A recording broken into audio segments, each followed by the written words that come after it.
I mean, just keep announcing movies that you're never going to make. I think that's a fine space for us to be in, as opposed to the alternative of you actually making them. At least you didn't spend a bunch of money on it and lose a bunch of money on it. Just keep announcing things that don't exist. That's the best place that we can hope for from Disney Star Wars right now. I don't think an overhaul is going to work. I don't think cleaning house is going to work because ultimately it's still owned by Disney. First, they acknowledged that maybe Disney wasn't good at making Star Wars movies. And now IGN has gone hard in the paint, gone literally after the throat of Kathleen Kennedy and everyone else at Lucasfilm, talking about why they are absolutely terrible at making Star Wars movies. And I definitely wanted to bring my good friend Aaron Sparrow to talk about this. My first love in entertainment and media and toys and everything was Star Wars, and it's still breaking my heart to see what's happening these days. It does mine as well. It's funny, as you were talking about the Advent calendar that you bought for your son, the Star Wars Advent calendar that was Christmas themed, and you were talking about how they Lego Christmas themed all the little minis. I was like, oh man, that makes me happy. That makes me happy to hear. I would actually be interested in that. And you said so far no sequel characters, so that's pretty great. Oh yeah, as soon as the sequel characters show up, we're burning it in front of the children, and we're going to let them know that Kathleen Kennedy is the reason it happened. It's not Daddy's fault. I think that you're okay if you get like a little snowman BB-8. I think that's acceptable, but otherwise, BB-8 is the only sequel character that's acceptable. Yeah, I agree. Another week, another Star Wars announcement that leads to languished sighs all over the internet, despite Daisy Ridley saying only a few weeks ago that the Rey-focused Star Wars movie was evolving. The news came out that after the next untitled Star Wars film has been yanked from its December 18, 2026 release date, ignominiously replaced with Ice Age 6, certainly not a great sign that what was supposed to be the crown jewel franchise in Disney's lineup when they purchased the property back in 2012 is now being shoved aside for yet another talking animal movie in 2024. Regardless of anyone's thoughts on the quality of individual projects, the Disney Star Wars era has been rife with corporate mismanagement, constant second-guessing, and an inability to envision a future for the property beyond pilfering from its past. It's a sad state of affairs, but it's also what Lucasfilm has been doing for far too long, to the point that it's time we stop giving the company any credence unless they go through a serious realignment. That is some pretty aggressive wording there from IGN. Now, normally the media are in lockstep with Disney and, they play along, to get along type of thing. But apparently everybody is just fed up with Disney's kind of announcing stuff for Star Wars and never following through. When they actually do something, it's not really made for Star Wars fans. Who else has been talking about this? I think we might have mentioned it. I think we might have been doing it for a few years, and I think we might have gotten called a lot of names for it. But now it's okay. It's safe for the Access Media to do it, but no apology will be forthcoming to all of us who were ahead of the curve. Absolutely. We're several years ahead of the curve, and it is embarrassing that you had your Star Wars movie likely to be the Rey Skywalker movie that I did predict early on would never actually see the light of day in theaters, and then you're replacing it with Ice Age 6. Great. Ray Romano's coming back. I don't think he's coming back. That's the funny thing is I think the Ice Age movies, I think they started to replace it's just John Leguizamo's coming back? Yeah, I mean, he's the only one maybe who needs the check bad enough. He'll put some butts in seats, won't he? Everybody loves John Leguizamo right now. I mean, Ice Age hasn't had any juice for like a decade. Since like Ice Age 2. Yeah. That's probably longer than a decade. Scrat finally opened up that there's literally no story to tell left, but certainly Disney has decided that even Ice Age 6 has more meat on the bone left after they basically desecrated the carcass of Star Wars and basically destroyed it. Is there anything more embarrassing than that? Ice Age 6 is more viable financial possibility for Disney than another Star Wars movie. The brand of brands. This is what Kathleen Kennedy has done to it. This is what happens when you put an unqualified, stupid woman in charge of your boy's brand, and she tries to turn it into something that it's not. And you just lose money on it over and over again. And you keep announcing things that never happen. Oh my God. This will go down in history as she will go down as the worst studio head of all time. This will be a case study in how not to handle a franchise or a brand. It's incredible. It's great to see all these chickens come home to roost for these arrogant people. Far more Star Wars projects have been announced and failed to materialize than have actually been produced during the Disney era. Game of Thrones showrunners David Benioff and D.B. Weiss cratered the last season of their most famous project because they were hired to develop a Star Wars trilogy, only to be let go. Rian Johnson, director of The Last Jedi, has also had a trilogy announced that hasn't come together. The official story is that it's because of his commitment to the Knives Out sequels over at Netflix, which, sure, Josh Trank and James Mangold were both at various points attached to a Boba Fett spin-off film that was later reworked into a streaming series. Patty Jenkins' Rogue Squadron, Taika Waititi's untitled film, Mangold's Dawn of the Jedi, a Lando spin-off starring Donald Glover, Sean Levy's untitled film, and a New Republic-era movie from Dave Filoni have all been announced or reported on by the Hollywood trades, but are currently MIA. It is shocking the amount of projects they have announced as in production that never even saw the light of day, never even had a final script finished. She announces stuff so they can say that she's got something in production and then never has any intention of actually ever making these movies. Maybe actually get something into production before you announce it. That might be a good strategy. But it's all vaporware. It's all the illusion of of her doing something when in fact she can't really. Anything that she does do turns to crap, and anything that she announces is just ephemerma. So what is even going on at Lucasfilm anymore? How are they even paying the bills? How are they keeping the lights on? It's by having a parent company that pays for everything. I think if you looked at their books, I don't think that Lucasfilm has probably generated a profit. With what they're spending versus what they're pulling in versus what was spent to attain them. I think that it's all just a huge disaster. And don't forget, there's a couple things on that list that we didn't even mention. The Lando movie that became a Lando streaming show that's probably not going to happen, starring Donald Glover. I think there was a Jabba the Hutt weight loss biopic that got turned into The Whale with with the guy from The Mummy, Brendan Fraser. There's a Kevin Feige movie. The Kevin Feige movie. Yep, that's supposed to be out there. I think they had a Yoda prequel at one point planned. All these things to milk this franchise that they have absolutely murdered. There was a point where I would have taken no delight in seeing all these things fail, but they have been so arrogant and they've mistreated the customer and the fandom so terribly that now I just love watching this all blow up in Kathleen Kennedy's face. I love her for all of her bluster and all of her arrogance. This is the just and righteous recompense for everything that she's done to this franchise, everything that she's tried to do, and watching her and Bob Iger, two people obsessed with their own legacies, go down in flames, and knowing the fact that they will always be seen as absolutely terrible at what they did, it warms my heart. It almost feels like Kathleen Kennedy cannot work with people of talent or substance. She can only work with yes men. So you've had all these projects announced where they wanted to do something good and compelling with Star Wars, but that wasn't her vision, and she's constantly just having to cycle through people. Like, how do you not get a Patty Jenkins Rogue Squadron coming off of that Wonder Woman film that was so well received? Her name was as high as could be. You wanted a female filmmaker on Star Wars. It made the most sense in the world. Rogue Squadron guaranteed to generate money, and it never saw the light of day. You can't even make this stuff up. Well, I think the other problem for Kathleen Kennedy is she grabs onto the flavor of the month. So, Benioff and Weiss and Patty Jenkins, she grabbed onto them when they had a project going that was hot and that was well regarded. And then she grabs onto them. Yeah, Taika Waititi. And then it takes so long for her to get anything going that by the time it's, you could actually maybe get something into production, we've realized that these people are the emperor's clothes. With Patty Jenkins, Wonder Woman 1984, she had more creative control over that than she did the first one, and it was an absolute disaster. It was hot garbage. Taika Waititi, you gave him, Thor Ragnarok. He was fairly well controlled, and whether or not you like that film, it did well, and it was generally well regarded as part of the larger MCU. He also had the benefit of the doubt of the MCU being pretty bulletproof at that point.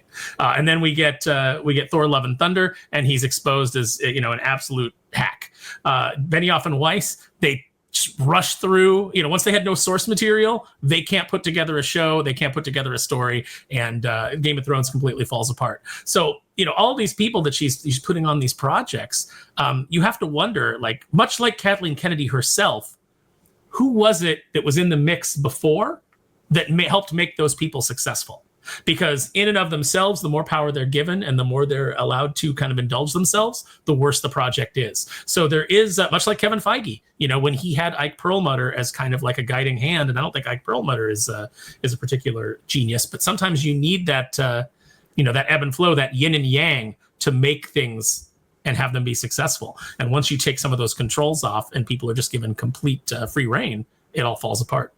The biggest reason why we're in the state is that The Rise of Skywalker detonated the franchise theatrically. Yes, the last entry in the Skywalker saga managed to barely crawl over the $1 billion mark, a huge downturn for The Force Awakens, mind you, but the film was a creative disaster, spending so much of its time trying to walk back the previous film that it rendered the entire sequel trilogy an exercise in futility. Whatever J.J. Abrams, Lawrence Kasdan, and everyone else at Lucasfilm imagined the new trilogy to be when they started work on The Force Awakens, it likely wasn't a limp sprint to a boss fight with a bizarrely resurrected Palpatine, completely bereft of stakes or gravitas. Now, certainly The Rise of Skywalker did not perform the way that they said it was. Like, it always does better on the third film of the trilogy. And it's not very good. I didn't see it in theaters not because I was averse to The Rise of Skywalker. It's because of The Last Jedi. I think The Last Jedi is the poison pill that made everyone realize these people don't know dick about Star Wars if they think that was the proper sequel to the essentially rehashing of A New Hope that was The Force Awakens. No, that was my checking out point. I mean, when I walked out of It was Last a slap Jedi, in the face. Yeah, I told my friend, I said, that is the last Disney Star Wars project I will ever pay to see. Because, I didn't love The Force Awakens. I obviously recognized it as a rehash, but I also kind of understood, hey, you just paid $4 billion for this property. You're trying to reestablish it. You're trying to bring in new fans. You played it safe. The second sequel is where you'll do something interesting. The sequel, the second movie is where you'll do something interesting. And then they didn't. They just did, Rian Johnson came in and was like, aren't I an imp? Look, everything that you thought I should do, everything that, would be, the proper thing to do with storytelling, I'm just throwing out the window because I'm subverting expectations. You're right. You subverted our expectations. We wanted a good sequel and you completely subverted that. And so once, and I was coming off of Rogue One, which I loved. So when I went into Last Jedi, I was like, okay, I'm not as excited about the sequel trilogy as I am about the movie that just came out last year, but let's see what they got. And I went in with an open mind, and within the first few minutes, I was like, oh my God, this is a train wreck. Once the Yo Mama joke started, I was like, Rian Johnson's Disney's trying to turn Star Wars into Guardians of the Galaxy. What is happening? And the movie just the never Hux recovered. Poe Dameron stuff was when it goes off the rails, and unfortunately, that's done in the first 3 minutes. Yeah, and also, just what a bizarre choice, something that's never been done in Star Wars. You started it immediately after the first film. So you were already locked into problems. Each Star Wars film has a time skip in between up until that point. And, just every creative decision that Rian Johnson made was absolutely garbage for Star Wars. And the fact that Kathleen Kennedy signed off on it, she should have been fired then. That should have been the end of her tenure at Lucasfilm, is once they realized the damage that was done and Solo flopped. And I don't think Solo flopped because people weren't interested in a Han Solo movie. Solo flopped as a direct response to The Last Jedi. I agree. And, when you watch The Force Awakens, which is a rehash of Star Wars, Episode 4, The New Hope, what do you want to call it? Rey is an absolute Mary Sue in that movie. It's plain as day. She actually rescues herself and all that kind of stuff. But there were a few hopes out there that they could be good. The Poe Dameron BB-8 relationship, maybe that's going to be cool. The big hope being that maybe Finn will also be a Jedi and he's actually going to be kind of cool. But Rian Johnson just destroys all of that immediately as well. So the only things that you hope could be better, that could actually carry the franchise to the end of a trilogy, he really does ruin within the first 10 minutes. As soon as Finn comes out and he's got all the tubes and he's leaking all over the place, and you're like, oh, he's a punchline now. Instead of he's you might as well put tap shoes on him because you've made him a minstrel show.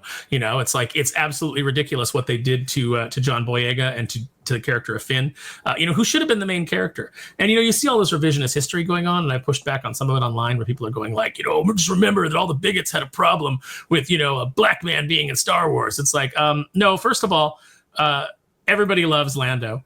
Lando, we had no problem with him in the first film. We had no problem with Captain Panaka in the prequel trilogy, even though he's kind of a bitch. He's just a naysayer constantly, like, the Hutts are gangsters. You can't take the queen there. And this is a battle I do not think we could win. It's just like, why are you so negative? But people didn't have a problem with it. People certainly didn't have a problem with Mace Windu. What people had questions about when the Force Awakens trailer debuted is you see a black man in stormtrooper armor And because Star Wars fans are so immersed in the lore and the expanded universe, they were like, wait a minute. A black stormtrooper? I thought the Empire was racist and speciesist. And if this is a remnant of the Empire, that was the question that people had. So what is this? What are they doing? Then you got into the movies where, you have all the modern day politics where even the bad guys have to be diverse. Really? The Empire started allowing women into their ranks. They started allowing, aliens. And they started allowing all the, the thing that made Thrawn unique in the books was the Emperor hated aliens, but Thrawn was so good he could not deny him as a benefit. But even then, he sent him out into the Outer Rim territories because he's too good and he might be a threat to, to my power base and what I'm trying to build here. So let me get him out of the way for a while. Now, you mentioned Thrawn, which we've obviously seen in television. They mentioned that in the IGN article. Not that the pivot to TV has been a total wash. Andor is excellent, and Visions has at least tried to do something different, but it simply doesn't feel like the right call for Star Wars. Disney Plus series can fill in gaps in the release schedule, sure, but the original Star Wars was one of the movies that literally invented the modern blockbuster template. So to see the franchise in such a sorry state theatrically is disheartening. And no, putting the fourth season of The Mandalorian on hold and releasing what will likely amount to a TV special for Mando and Grogu in theater doesn't help matters. If anything, it reinforces the value of the Star Wars brand is plummeted to a point that it might not be able to recover from. And I know a lot of people are like, oh, it's you get so much stuff that's Star Wars on Disney Plus. Star Wars isn't a fucking TV franchise. It's a fucking movie franchise. And every time that they go like 3 or 4 years without releasing a movie, but putting out 12 Star Wars TV shows is a complete waste. If it doesn't work in the movies, it's hard to invest in the shows. And let's be honest, most of the shows have sucked anyway. Yes, Andor is pretty good. No doubt about that. I'm going to definitely watch the second season tying in, or I guess the prequel to Rogue One or everything like that. But I never envisioned a point in my life where I was like, ooh, I want to be more excited about a Star Wars TV show than a movie, because it never existed. Nobody ever felt that way. No, and you certainly could have done it. You could have done, a Star Wars TV show and had it work, the way that that novels or comic books work. But when the product is crap, all it does is it just drags everything down. It drags, the cinematic potential down. It drags, the TV excitement down. Like, once upon a time, I think people would have been really excited to get a regular Star Wars TV show. But I don't think anybody ever said, you know what I want? Instead of one really great Star Wars TV show, if I could have like 12 mediocre to terrible Star Wars TV shows, that would be just right where I want to be. That would be the sweet spot. Nobody asked for that. And the thing with the movie, you're gonna this Mandalorian Grogu movie, who cares? Who cares? They burnt that out so badly with season 3. They burn it out with the Boba Fett TV show when they put Grogu back with the Mandalorian. I think everybody's just kind of generally tired of Pedro Pascal. There is such a thing as overexposure, and Star Wars is an overexposed brand. Pedro Pascal is an overexposed actor. And what Kathleen Kennedy has really done is, should be studied, because she took the brand of brands, something that was an evergreen property, and she made it a discount bargain basement property. That's why the merch is at Ollie's. And the merch being at Ollie's speaks to the larger franchise. It is a discount franchise now. Yeah, we've seen the same thing happen with the MCU. When you try to expand out and connect everything together, not only with your movie franchise, but then you expand it out for your streaming platform and everything like that, it doesn't really work, because it does become very watered down, and you have characters that shouldn't be connected to any of this stuff. With Star Wars, they don't even know what time period they want to make this stuff in. But whereas when you had the MCU, and it was like a 2 movies a year thing, but then you had the Netflix separate Marvel universe with more street level heroes and stuff, you could completely buy into that Marvel stuff on Netflix because it felt different. And it wasn't required viewing if you wanted to go see the movies and everything like that. They've got to stop connecting everything together, and they need to figure out an actual platform or a story to tell. I do think Andor is a really good starting point, but so much of the rest of Star Wars has been terrible. No one likes the Acolyte. Ahsoka, not exactly well received. And they've had a lot of problems getting this thing off the ground, and they've watered it down to such a degree that Star Wars legitimately doesn't feel special anymore. No, it's not. Like I said, it's a discount dollar brand. And you can actually quote me on that. Like, that's what Star Wars has become. That's what Kathleen Kennedy has made it. She didn't succeed in making it a girls brand, which is what she wanted to do. She succeeded in making it a dollar store brand. The final words from IGN: Star Wars is a mess. and it will stay that way so long as the current leadership and corporate attitude remains in place, constantly hiring, firing, and recycling creatives on their projects just for none of them to get made is no way to run a movie studio. The cultural rot at the heart of the enterprise is too deep-rooted to be removed by anything less than a complete overhaul, but whether that's even possible at this stage is anyone's guess. And I interpret that to be a complete overhaul, not just Kathleen Kennedy. We're talking Dave Filoni out the door. We're talking a lot of the mainstays in there that are decision makers being rooted out, completely out of Lucasfilm, and replacing it with people that might like the brand, that might actually like the fans of Lucasfilm and Star Wars and want to present Star Wars in a better light. But if you wanted to remove your chief creative officer, your president, and some of these other people out there, it would be very difficult. You know, the rumor was that they tried to do it a few years ago, but basically everyone said that they would quit if Kathleen Kennedy was gone. Let them quit.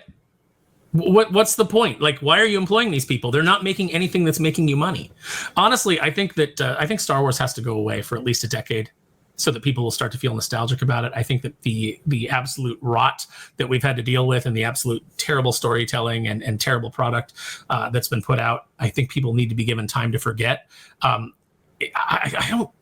mean, just keep announcing movies that you're never going to make. I think that's a fine space for us to be in, you know, as opposed to the alternative of you actually making them. You know, at least you didn't spend a bunch of money on it and lose a bunch of money on it.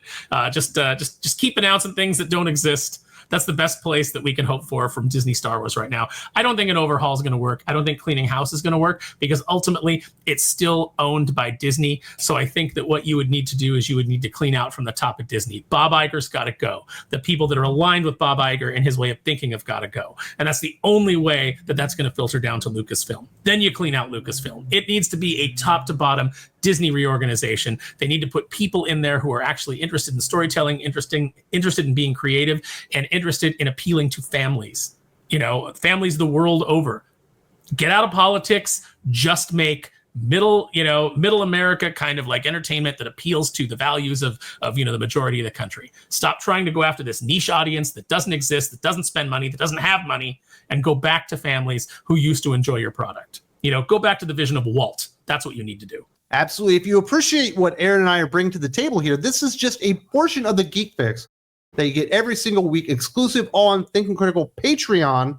We've got another 2 hours of geeky goodness in us, talking about everything from pro wrestling to movie news. We're going to be going through toy news and all that kind of stuff. If you're interested in the Geek Fix, there's a link in the video description. Go check it out, and you can get the entire podcast info. It is live right now on Thinking Critical Patreon. And look, everybody, my tree is up.